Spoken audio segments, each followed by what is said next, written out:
एक साम्राज्य आखिर बनता कैसे है, और उससे भी बड़ा सवाल, वो टिकता कैसे है। ये एक ऐसा सवाल है जिसने सदियों से बड़े बड़े शासकों और रणनीतिकारों को परेशान किया है। इन सारे सवालों का जवाब ना एक बहुत ही पुराने भारतीय ग्रंथ में छिपा है, और आज हम उसी की गहराइयों में उतरने वाले हैं, कौटिल्य के अर्थशास्त्र में।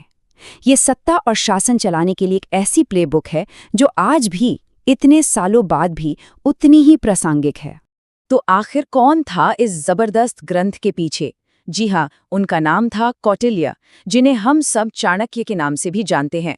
4वीं शताब्दी ईसा पूर्व में वो सिर्फ एक सलाहकार नहीं थे, वो एक पूरे साम्राज्य के आर्किटेक्ट थे, चंद्रगुप्त मौर्य के पीछे की असली शक्ति। इसीलिए तो उन्हें किंग मेकर कहा जाता था, एक ऐसा मास्टरमाइंड जिसे राजनीति का हर दांव पेंच पता था। तो ये अर्थशास्त्र है क्या? देखिए, संस्कृत में अर्थ का मतलब होता है धन या राजनीति, और शास्त्र मतलब विज्ञान। तो ये असल में हुआ राजनीति का विज्ञान। लेकिन ये कोई थ्योरी वाली किताब नहीं है, ये तो शासकों के लिए एक प्रैक्टिकल हैंडबुक है, जिसमें इकोनॉमी से लेकर जंग, डिप्लोमेसी, यहाँ तक कि जासूसी तक, मतलब राज करने का हर पहलू शामिल है। सोचिए, एक ही गाइड में सब कुछ। तो कौटिल्य के हिसाब से एक मजबूत, टिकाऊ राज्य खड़ा कैसे होता है? इसका जवाब छिपा है उसके 7 सबसे जरूरी तत्वों में, जो किसी भी राज्य की नींव होते हैं। इसे समझने का सबसे आसान तरीका है राज्य को एक जीते जागते शरीर की तरह सोचना। जैसे हमारे शरीर को ठीक से काम करने के लिए दिल, दिमाग, फेफड़े जैसे जरूरी अंगों की जरूरत होती है, बिल्कुल वैसे ही एक राज्य को भी होती है। और अगर एक भी अंग कमजोर पड़ जाए तो पूरा का पूरा शरीर खतरे में आ जाता है। और बस यही है कौटिल्य के मशहूर सप्तांग सिद्धांत का सार, यानी राज्य के 7 अंग। और ये कोई मामूली लिस्ट नहीं है, ये एक मजबूत और स्थिर देश का पूरा ब्लूप्रिंट है, जहां हर हिस्सा एक दूसरे पर टिका हुआ है। तो चलिए इन 7 अंगों को एक एक करके समझते हैं। सबसे ऊपर सबसे जरूरी है स्वामी यानी राजा, जो राज्य का सिर है। फिर आते हैं अमात्य यानी मंत्री, जो प्रशासन की नसें हैं।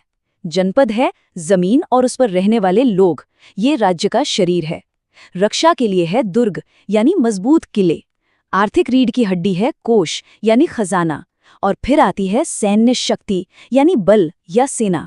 और आखिर में बहुत जरूरी है मित्र यानी हमारे सहयोगी, जो बाहरी दुनिया में राज्य के हाथ पैर की तरह काम करते हैं। इनमें से कोई भी एक हिस्सा अकेले काम नहीं कर सकता।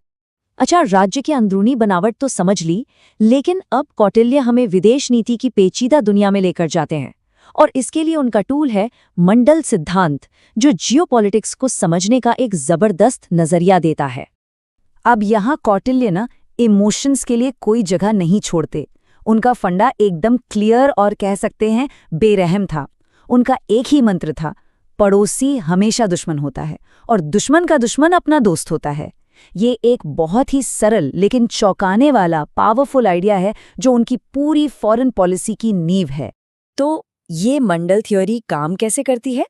सोचिए, इसके सेंटर में है विजिगीषु, यानी वो राजा जो जीतना चाहता है, विस्तार करना चाहता है।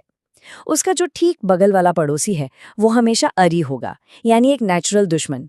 लेकिन उस पड़ोसी का जो पड़ोसी है, मतलब हमारे दुश्मन का दुश्मन, वो हमारा मित्र बन जाता है, एक नेचुरल दोस्त।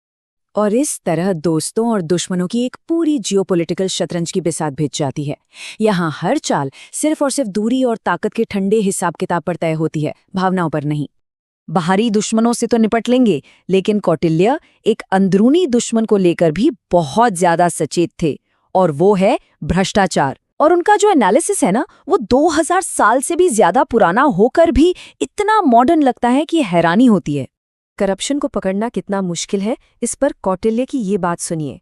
वो कहते हैं, जैसे ये जानना नामुमकिन है कि पानी में तैरती हुई मछली कब पानी पी रही है, ठीक वैसे ही ये पता लगाना भी नामुमकिन है कि कोई सरकारी अफसर कब पैसा चुरा रहा है। ये दिखाता है कि वो इस समस्या को कितनी गहराई से समझते थे।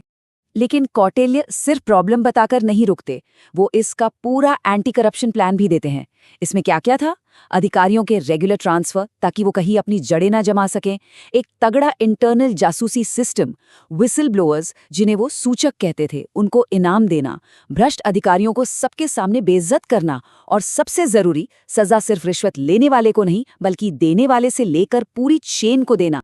कौटिल्य की ये जो रियलिस्टिक और कभी-कभी बेरहम लगने वाली सलाह है ना, उसकी वजह से उनकी तुलना एक और बहुत मशहूर पॉलिटिकल थिंकर से होती है, मैकियावेली। तो क्या कौटिल्य को वाकई भारत का मैकियावेली कहा जा सकता है? और जब हम इन दोनों को आमने सामने रखते हैं तो जो समानताएं दिखती हैं वो कमाल की हैं। दोनों ही मानते थे कि इंसानी फितरत पर भरोसा नहीं किया जा सकता। दोनों ने ही विस्तारवादी फॉरेन पॉलिसी की वकालत की, और दोनों का ये भी मानना था कि राज्य की भलाई के लिए अगर जरूरी हो तो गलत रास्ते भी अपनाए जा सकते हैं। हाँ, एक बड़ा फर्क था, कौटिल्य राजशाही के सपोर्टर थे जबकि मैकियावेली रिपब्लिकन सिस्टम को बेहतर मानते थे। लेकिन फिर भी ये सोचना वाकई हैरान करता है कि दो अलग-अलग सदियों और महाद्वीपों के ये दो लोग एक जैसी बातें सोच रहे थे। तो फाइनल वर्डिक्ट क्या है? मशहूर सोशियोलॉजिस्ट मैक्स वेबर ने लिखा था कि कौटिल्य के अर्थशास्त्र के सामने तो मैकियावेली की किताब द प्रिंस बिल्कुल हार्मलेस, मतलब बच्चों की किताब लगती है। ये एक बहुत बड़ा बयान है जो कौटिल्य को निर्मम शासन कला का असली मास्टर साबित करता है।